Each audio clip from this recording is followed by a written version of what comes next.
Justin Patton. Start with a statement from Coach Greg McDermott.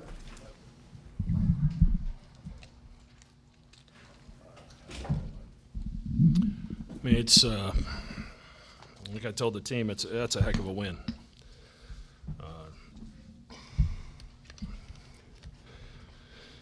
You could argue that it might be the best win we've had since I've been here. When you consider where we're trying to get the program back to, where Wisconsin's program is today, and in the manner that we did it.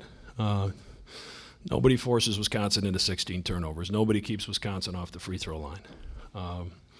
And to our guys' credit, we were able to be active with those post double teams and stay true to our rules and cover up that backside. And we stayed with our transition game, and we didn't get a lot out of it until that run with about 6-7 minutes left. And then that proved to be the difference in the game. So I couldn't be more proud of our team. Obviously, goes without saying, I have tremendous respect for Coach Gard and their program. But for us to beat a veteran team like they are, that play the right way, and the success that they've had during their careers is really a feather in the cap for our team. Questions first for the student athletes. I guess for the players, you guys, when you go down the list of what you guys needed to do tonight, you pretty much checked every box as far as what it would take to get a win. Even the 16 offensive rebounds they had, you still only allowed 11 second chance points with that. I guess how close did you guys, or how much did it go according to plan for what you guys prepared for and what you prepared to do? I think it went kind of well. You just spoke about the rebounds, which was kind of tough for us because they're a lot, bigger. But other than that, we just been running their stuff in practice, and we just got used to their offense, and we just knew they were real big and physical. So that's what our main thing right there was, just rebounding. Like Coach said, that's a great team, and they gave us everything. They gave us everything we expected and more. We had a lot of guys come off the bench and execute, and we did a great job as a team. With less experience, we executed more, and we got the job done. Just what was the key, I guess, for both of you, Kyrie, Justin, in your mind, what was the key to hold away down the stretch the way you did? I think it's toughness, and that goes for the whole team. We know Bronson is going to come off the screen, so we just got to execute and know what he's going to do. And we all had the right mind, everything in our mind. So down the stretch, we executed and we finished it. And we did a great job. I'm proud of our team. My main key was probably just defending, because they are like a lights out shooting team. They're like tremendously good, as you can see.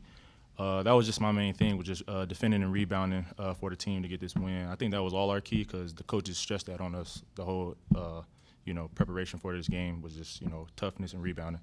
The steal you had on Bronson, is that something you just kind of instincts react in there, or did you? It was a little risky. As soon as I reached, I kind of glanced at Coach Mack, and I was like, I hope it go back to the back court, and it did. So I was like, all right, I'm good with that. So then I got that, and then that was that. I guess it was an instinct, you could say that, but I kind of glanced at him like, yo, don't say nothing. And I got it. Hey, Kyrie, it's only November, but I mean, what's this kind of a win over an established program like that? What's that tell you about what you guys might have going here? Oh, I think our team, we beat them. I think we can go super far, especially in conference play and in the tournament. We got so many athletic guys this year. It's a whole new practice. Like last year practice was kind of cool, but this year it's extremely hard, way more physical with everything. Every drill, everything is like way more physical. And the coaches are, they believe in us, and then it starts in practice. They always tell us, enthusiasm, come to practice ready, and just not lollygagging this and that. So everybody comes ready to practice and play. That gives you a pretty good look at what you might see in the Big East, don't you think? I believe so, yes. The way Justin plays, Marcus plays, I kind of feed off their energy. I'm so used to people feeding off my energy in practice with just like defending and talking, but I feed off their energy well. Wop, I feed off his energy a lot, and especially Z, because we kind of the same position, so he kind of walks me through things, because it's only my second year, but Z is a real help. Z is real helpful. Two more for the student athletes. Justin, yesterday you said that you may not be there by the first half, but you thought you'd wear him down in the second half. got to them a little earlier and had that 3-point lead. What was working early to keep, and what did you keep going to keep what you said? I think the intensity. Our crowd was crazy today, and really we were all just working off adrenaline going down the stretch. Everyone's tired. Marcus is cramping. Wap is a little banged up. The crowd just kept our adrenaline high, and we just got the job done for them. So we're proud. We're proud to have them behind our backs. It looked like too, Justin, that you scrambled for a couple offensive rebounds, dove on the floor a little bit. Is that sort of was that a switch that He must have tripped. Yeah, I was just in the right place at the right time. What did you? How important was hustle and just trying to outwork them toward the end? I think for everybody, like you just want to be in it. We got Marcus and Maurice. Those guys, they take pretty much reign of the offense, and everyone else is just trying to like be there and provide to where they can and those points they can. In that situation, mine was just getting the offensive rebound. So I just want to make Coach Mack proud and trust me down the stretch. Go get the rebound, do the dirty work, and that's what I do. Thanks, fellas. Sleep. Yes, sir. Sleep. Got it? Sleep. Continue on with questions for Greg McDermott. Greg, it was clear when you doubled the post, that you didn't want them to beat you on the inside, but were you surprised that during that stretch in the first half, it seemed like they got into that run where all they settled for was 3 pointers? I think it was 12, 13 in a row. Well, they had 28 points and 24 of them were from the 3-point line. And, we're down 28-22. And, at halftime, I told the guys, we've missed some shots at the rim. Marcus got to the rim a couple times, and Justin missed an easy one. And they made a bunch of threes, and we're still ahead. So I felt good about that because I don't think – I might be wrong. I don't coach their team, but I don't think that's what they want to do. And, when they isolate you in the post – we've got some young guys down there. We've got Cole Huff and Zach Hansen still coming back from injuries. For us to think that we're going to be able to guard them one-on-one without fouling them, it wasn't happening. So, obviously, if that 3-point barrage continues for 40 minutes, we're in big trouble. So I think with a team like Wisconsin, you have to pick your poison. And we decided to take away the interior and, take some chances with some certain shooters. Nigel made 3 early.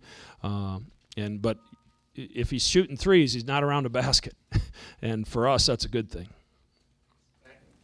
How much has Kyrie improved from last year, the confidence-wise of the whole game? Yeah, I said it to the television when I was out there. The NIT isn't the tournament any of us aspire to be in. But last year for us, Kyrie struggled during conference play. Really struggled shooting free throws. He was really lacking confidence, and with the opportunity to play in the NIT, he plays good against Alabama. He has a nice game against Wagner. He plays good out at BYU, and all of a sudden his frame of mind changed going into the offseason. His motivation is better or is different. His confidence is at a different place. So he's eager to get into the gym because he tasted a little success in postseason basketball, and that certainly carried over to this season. But he was terrific. Defensively, made some plays. Now, a few of those offensive rebounds, when I watch the tape, he's going to be solely responsible for missing a blockout. But he's come a long ways in a year and 2 games. He's still a really young player, and then. For Hap to have 7 points and 10 rebounds and Patton to have 10 points and 7 rebounds, that's a heck of an effort by a freshman. It's a really good game by a young player. 3 more questions for Coach. I guess when, during that switch in the first half, when it looked like every 3 they shot was going in, even the ones they missed, they were still getting the rebounds. How did you limit them to only 11 points on their 16 offensive rebounds, and how crucial was that to staying in the game in the first half? Well, we talk all the time about when you make a mistake, that's when you really got to tighten the screws, so to speak. So if you turn it over, get back, put the fire out, don't make 2 mistakes become don't make 1 mistake become 2 mistakes. When you give up an offensive rebound, don't stand around and feel sorry for yourself. Get ready to defend. Get our defense put back together. Get back in the right spots. Because when you're doubling the post, when that guy takes off the double, he has got to trust that somebody's covering that basket and that somebody's got the top so that they don't give an easy 3, that if they're going to get a 3, it's going to be on a reversal and a tough closeout. So our guys, I can't say how proud I am because, we haven't doubled the post that much. We've worked on it, obviously, the last 3 days exclusively. And we had some zones ready because we didn't know if it was going to work. And frankly, it didn't work because they made 8 threes, but we felt like they're not shooting free throws. They're not getting to the basket. It's playing into our hands. Let's roll it with it a little longer and see what happens. What did you see down the stretch from your team? I think we finally got some punch in transition, and it's against a team like Wisconsin that's going to get back, get set against your transition, get back, get set over and over and over again. You sometimes lose your will to run, but you have to stick with it because basketball is a game of who can play better when they're fatigued. And, we made some plays in transition where they didn't cover us quite as well. We forced a few turnovers that turned into easy baskets. And we got great play from our bench. Zierden comes in, does a terrific job with Foster having cramps. Zach Hansen gets a huge basket for us at a critical time. And Toby Hegner played on the scout team all week. He was Ethan Happ. He got 0 reps in practice. 0. But I just had a gut feeling as we went to the bench the first time that we needed his 6'10" frame and size in the traps, on the boards, his length. And Toby's been there and done it, and he didn't complain about the role I asked him to play this week. He just did it. He's a guy that shoots 3-point shots, but he didn't shoot 1 3-point shot for 3 days because he was playing Ethan Happ. He backed in, he was physical, and then I called his number. He hits a huge 3-pointer. So if you're going to have a good team, you need guys like that, and I'm blessed to have some guys like that on my team. One more question. This might be the longest press conference we've had without mentioning Maurice Watson Jr. one way or the other. How big was he tonight? Well, his 10 assists, he's creating for people. A couple passes he made to the rim, I think one to Justin, one to Zach, in that first half were really outstanding. And, I just told him, he hit a couple jump shots there, and I just said, just keep pressure on the rim. Keep pressure on the rim. Make them respect your ability to get to the rim. And finally he got downhill and got to the free throw line some. But, I told him I think it was the 8-minute timeout, he had missed a couple rotations in the basket on a double team. He was a little late getting there, and they got a couple plays, and I think he missed a block out, and he was really frustrated with himself. And I just said that the team that's leadership steps up here when times are tough is going to win this game. And you have to forget about what's going on with you, and you've got to lead this team. And, he's a one-man press break out there. But he means a great deal to our team. And obviously, I'd be remiss if I didn't thank the crowd. Wisconsin's been in some tough environments. This team has with the success they've had. And we needed to make sure the environment was tough tonight, and our crowd answered the bell big time. Thanks, Coach. Thank you, guys.